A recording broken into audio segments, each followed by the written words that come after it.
Okay, I'm back. I went live, but everything started to go crazy, which is what's going to happen, right? It's if you hit the live button, everything's going to go crazy. Plus, my camera just went black, and I didn't know if it was recording what was going on, and so I ended it. And it's funny because me, the invisible YouTuber, I actually had people like coming into my live and saying hi, hi. Like, wow, I never get this audience ever. Maybe that's why it shut down, because YouTube doesn't like that. I don't know, but I'm back, and it is kind of it's a sensitive topic for me, so I don't know. Maybe it's better to be like this, but so I'm talking about John. Now tomorrow is John's birthday, and I could go through my whole life, but I will say this: I had a pretty bad childhood. A lot of us have. I'm not the only one, but I had. My father was in a cult church. There was a lot of abuse there, a lot of mental, emotional abuse. And then after that, with the Catholic Church and my mother, and I love my mother, but she did a lot of stuff that damaged me, like calling me ugly, and things like that. And it just my body and my brain and everything was affected. And so by the time I was 18, okay, and John's dead by this time. When I was a child, John was still on the earth. So I love that whole idea that we were on the earth at the same time. And okay, so I'm 18. I had this horrible childhood. High school wasn't so great. Not doing so good. I was not in the best of like states as a human being by the time I was like the summer of 18. Although you look back and you're like, wow, I wish I was 18 again, but I really was in a really bad state. And then start college, and throughout college, I felt so happy and free. And you go to where everybody has free minds, and you have freedom of your space and everything. You're not stuck with all these judgmental kids in your small town anymore, and I was pretty happy. However, I was getting a lot of rejection, and it's not like not one of those people that needs to be popular and has everyone like them, obviously. But it kind of made me feel like, well, this is how my life's going to be. I'm just going to be alone, and people aren't going to like me for whatever reason. Maybe, again, I'm not pretty enough. My mother confirmed that for me, or I'm just awkward. And of course, I'm very moody, and I'm very artistic, and that's good for a writer and a musician. But as a human being, it can hurt. It can really hurt. And so, okay, so let me go back. I babysat all through high school. I was a good girl. I didn't drink. I did smoke. I did smoke with my friends. I was in drill team. I was in flag corps. I was in choir, theater, all that stuff. I'd written. I'd sang.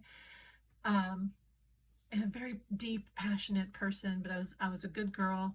And so then the summer of 18, I started to like come into my own, and I'm asking a lot of questions, and I'm starting to also leave the Catholic Church because like things that my mother did, and just a lot of abuse, of just mental, emotional abuse, basically, and feeling like the church really didn't ever protect me from that. And I looked around at the world, and I thought, well, this thing happened to this person, and these kids I knew died in a car. I had like 3 sets of friends and people I knew in high school that had died in car accidents.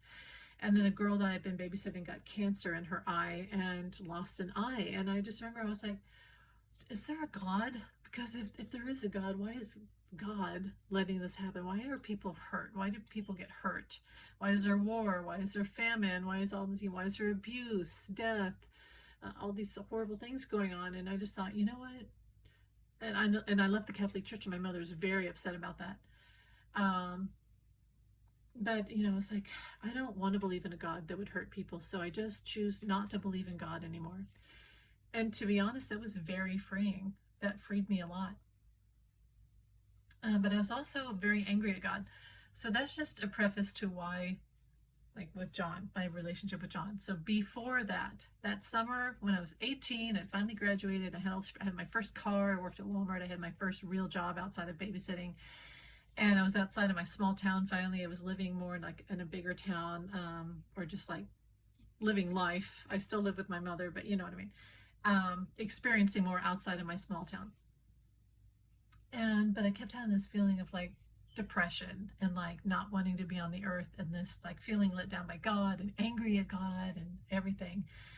And okay, so, and approaching college. Now before the, and I drank for the first time, and I drank with my friends that summer, and anyway, lots of unresolved issues going back in high school, all these things, the good girl, starting to feel very, God, how do I explain all this to you?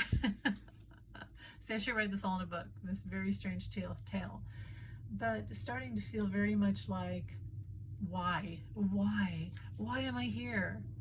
And even in high school, still the good girl, not really having the spiritual awakening yet, but just like, why am I here? And why did these things happen on the earth? And it's almost like John started to reach out to me. So John's already dead. He's been dead for a while. And I was at my friend's house.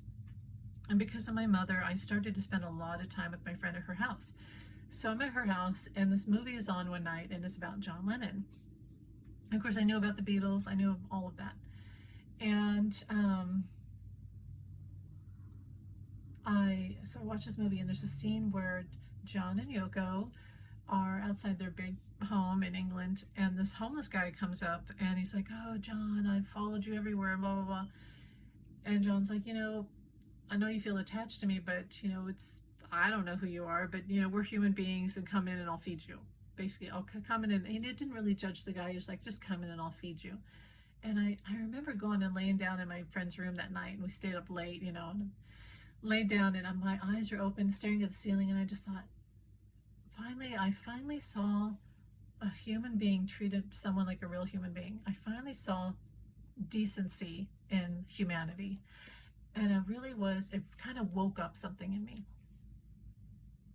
And so that summer, okay, I was like 17, then 18, and my friend's like, listen to Strawberry Fields Forever, man.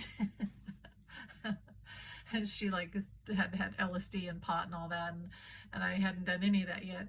And mind you, this is way after the 60s and the 70s and all that.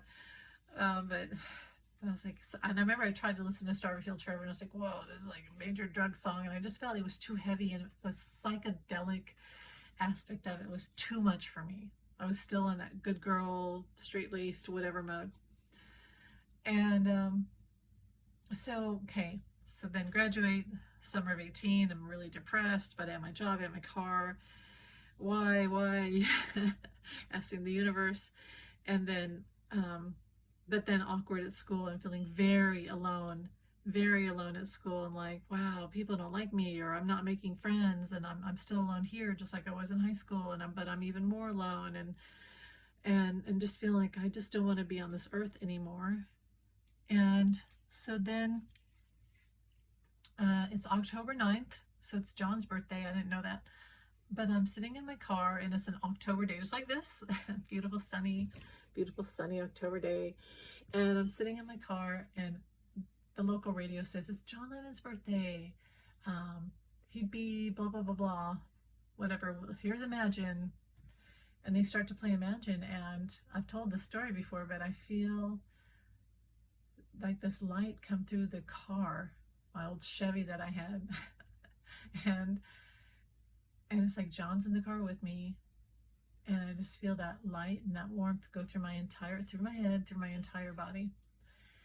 And I've had spiritual experiences like that before, like God, Jesus, what have you, angels, whatever. But that was John.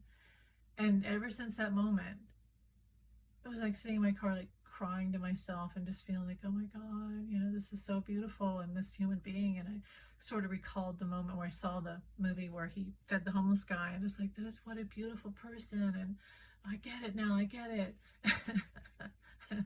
And so it's fall, still beautiful fall, and college courses, and my friends and I go to the library after some courses, and because we all go to college together, the local college. And she's doing a report, and I decided to do my report on the Beatles, or John Lennon, or whatever it was. So at the library, and I found these books, and I remember standing in the halogen lights of the library, looking at this cover of John, and I think I have it here, don't I? Of John Lennon. I don't have it, I'll go find it. I've got it somewhere. God forbid I just lose everything. You know how I am. What is it? Oh God, I put it somewhere. Oh, there it is. not a great book, but the cover, so it was a big hardback. And I've told this story before, but whatever. So I'm standing there and I'm looking at this book, The Lives of John Lennon. And he looks like this old British poet from, like, I don't know, the 1800s, 1700s. Did you see that? And I look in those eyes and I look at that face, and it's just such a real poetic face and the eyes. And I think, I know this person. I know him. I know him. And it's just this real, and I'm only 18, and this keen feeling of, I know him. And it really awakened this whole thing of me, of who is this guy? And I knew what the Beatles were, I knew who John Lennon was, but not really. And so I delved, and I went wacko crazy person in John Lennon Beatles, which is fun. That's a fun thing. And my English teacher, my lit teacher in college, I guess she'd been a hippie, and so she had all this content, like John Lennon albums and books and pictures, and she taped all this stuff for me and gave me all this stuff, and I just saw 1111 and gave it to me, and I just something touched my arm.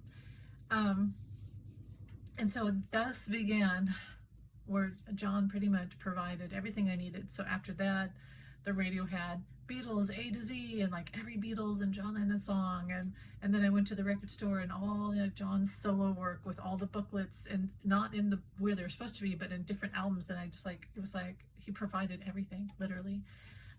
Books, everything, tapes, records, everything came to me so that I could learn about him and see everything, all his work, hear it, see it, read it, all of it. But the question my whole life remained, why this connection? Like, I knew who he was as John Lennon, but why the connection? Why me? Why me?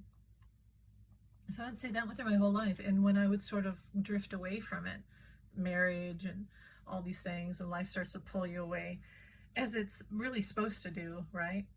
I would have a dream with John and I sitting on a hillside or up on a roof, and it's like he would just keep waking me up, waking me up, waking me out of the dream this is really the dream here on earth, of falling asleep into the status quo and materialism and all these things.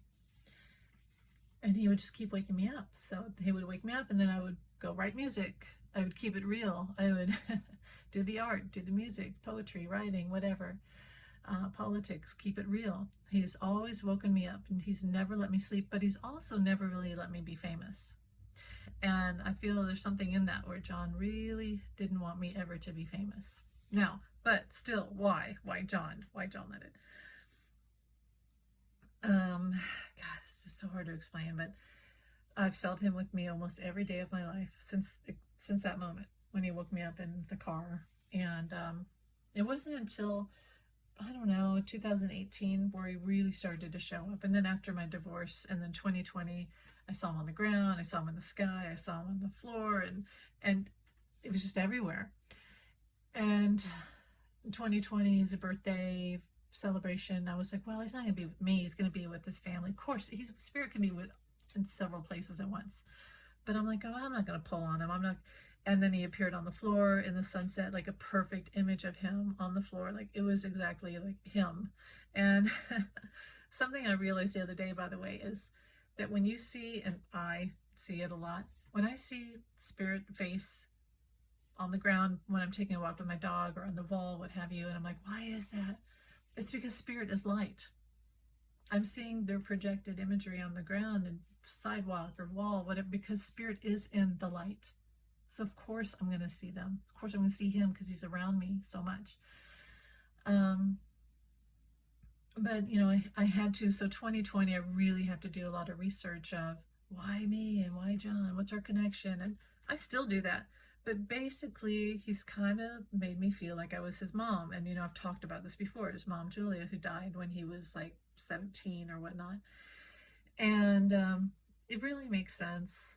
You know, she was hit by a drunk driver. And I used to have dreams all the time. When I was about that same 18, 19 age, I kept having dreams of being hit by a car or dying in a car accident. And yeah, there's a lot of that. But just, it makes sense, doesn't it? Because the fact that I've always had this deep connection to John, and right around his birthday, it's almost like a pilgrimage and like a match point every year. They like a the what do you call it, the eclipse, or the whatever you call it, the fulfillment, whatever you call it, where you're reaching that moment of culmination every year, um, almost like a solstice of the soul. And I really feel it. I feel it. This deep, deep connection to him. So I began to ask, what's my connection? So his mother.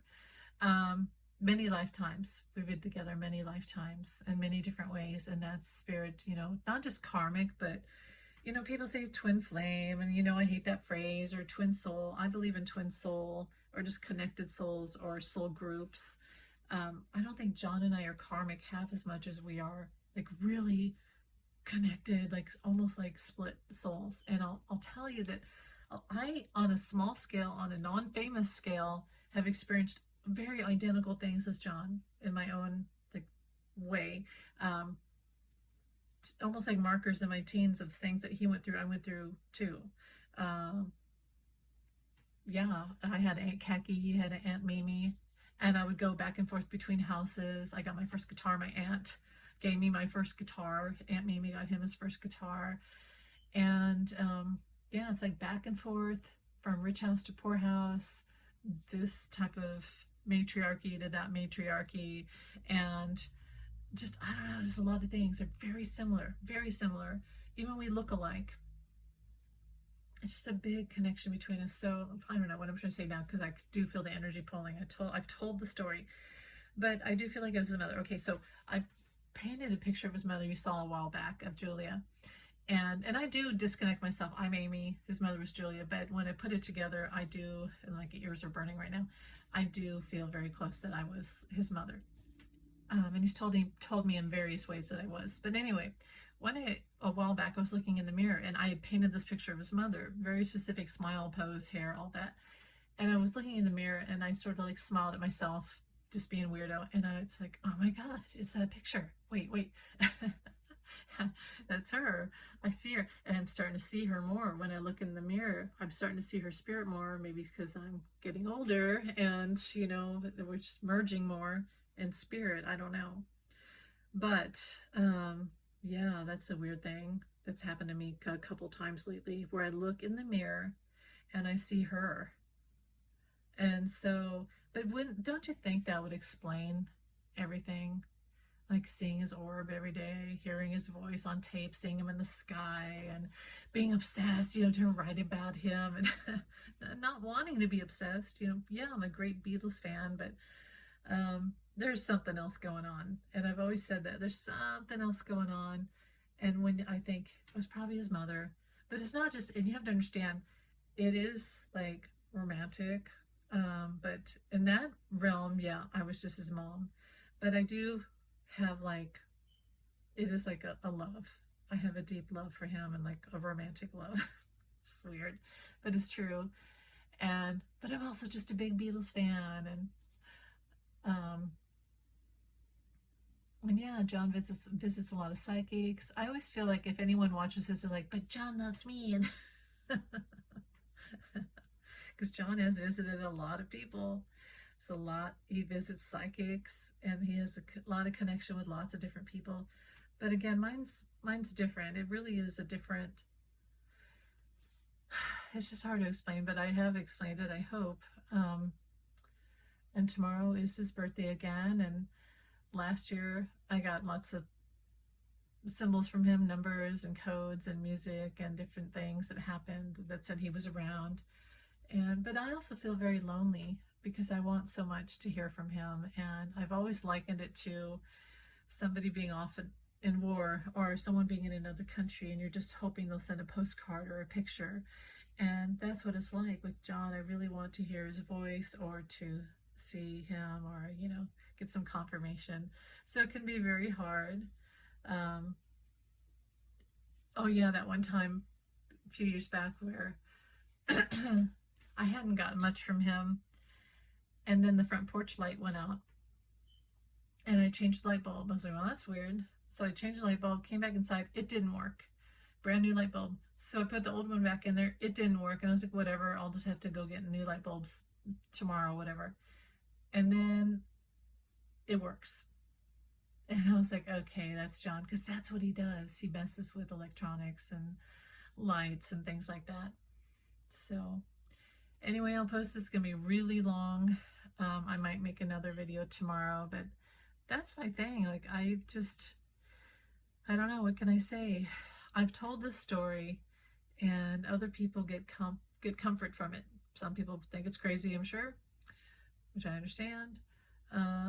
But a lot of people get comfort for it because there's a lot of people who have loved ones on the other side, and they have a lot of the same symbols, numbers, songs, codes, birds, butterflies, coins, things like that, seeing things, orbs, whatnot, just a deep knowing that they're with you.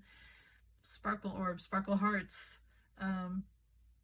And so when I tell my story, I feel like it really helps other people. Also, I think it's good for people to remember that there is magic and that spirit is alive. No one ever dies, and that love is eternal. And you know, I've seen the movie Somewhere in Time. When I saw that movie, it really reminded me a lot of what it's like, because they're in different times, right? They exist, but they're in different times, and they're not together a whole bunch in each of their own life, but they love each other. And there's even that thing with like her picture, and like I have John's picture, and that his picture reminds me of Jane Seymour, you know, and Christopher Reeve, his character, goes in there and sees her picture. He's like, oh, I know her. Of course, she came to him and said, come back to me, or whatever, when she's an old lady. That's what it's like. And, you know, I watched that movie, it's like, oh my God, and even the door says like 7-Eleven or 117 or whatever, and the car says 909, and those are numbers John sends to me, so I guess they're like twin soul numbers or something like that. But that movie, Somewhere in Time, is a great representation, which is why so many people love it, I think, of what it's like to have someone on the other side that you love, because you know they're there, you feel them there. You can't really physically touch them, and maybe you've had a moment on earth with them, maybe not, or you just existed on earth at the same time, but most of the time you're apart, but you deeply love each other. And that's what it's like with me and John. And I'll tell you what, a while back, because I was researching, because my whole life I've been trying to figure this out. So I'll give you two more things before I go, if my phone lets me. I was doing some research, and a woman said that she was a housewife with 2 kids, and she had a connection with John. And then one day she figured out that she was in the 1800s with him, and she was a poet and he was a poet, yada, yada, yada. And that she burst into tears because she finally understood. And I was like, that's me, that's me, that's me. Oh my God, that's me. And now I can't find that book anywhere. And I truly believe that she is like we're probably the same person living separate, like alternative timelines. And so, and I really feel that. I really feel that. I don't know her name. I can't find her. I can't find that book. But I was like, that's me. And maybe that was just for me to understand by reading that online about her. But it's very similar. The other thing was, if I can remember, oh yeah, a while back I read this book, and it was using John Lennon as a character. What if he was alive or been brought back or what have you? And it was almost like this poetic muse, philosophical muse, and he was helping these 2 people, and one of the main characters' name was Amy, and I didn't know the author at the time. We became friends later, but at the time, and her name was Amy. And throughout the book, John, the character that he writes, gives all these sort of philosophical quips about life, and I really get amused and find a lot of almost like messages from it, but not really. It's just a book. It's just a book. But it's like, oh, I like the fact that John's alive in this book. I really love that. And it's just this road trip thing. And then at the end of the book, she receives a note from John, and it says something like, beloved Amy. And I burst into tears, and I don't know, see, those things happen where you just feel like this spirit reaches across the dividend and is able to talk to you and give you a message. But most of the time the message is music, and again, number codes and suggested videos on your YouTube or suggested books for you to read, TV shows, music. Again, you go in the car, and tomorrow I might walk in the car, and of course it's his birthday, but so it's more likely, but oh, turn on my radio and Imagine's on the radio, or my phone might play Imagine in the middle of the night. That's how spirit works. So I guess that's it. That's the story. I love John. And I do feel we've had a deep connection for many, many, many, many years. And I do reach out for him every day, and I always will. And I know it's weird. You know, the Beatles had a song about, oh, what can I say? She dressed, what is it? She's something in black. She dressed in black. Whatever. It's about a woman who is always mourning after someone who's dead. I don't mourn him so much anymore because I feel his spirit around me, and I found ways to just look for him. But yeah, it's been kind of a weird thing in my life.